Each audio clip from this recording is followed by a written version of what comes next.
Hi friends, so today we are going to learn how to create a conda environment. Conda environments are really helpful to manage your Python dependencies. So many times it happens that we are working multiple packages, they have different dependencies or different versions of dependencies, and that creates conflicts. So virtual environments in Python are a very useful way of managing different dependencies for different packages.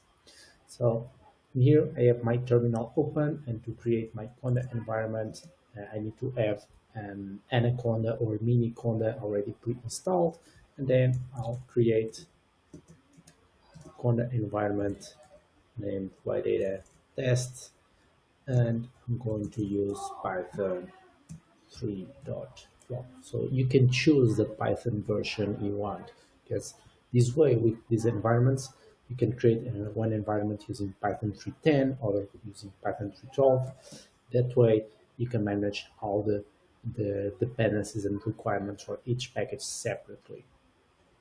So now the environment is creating. It was rather fast. It just installed some default packages from OpenSSL, Python, SQLite, and the likes. Now let's activate this environment data test. And here we go. Now we are ready to install whatever we want, and the dependencies will be managed accordingly.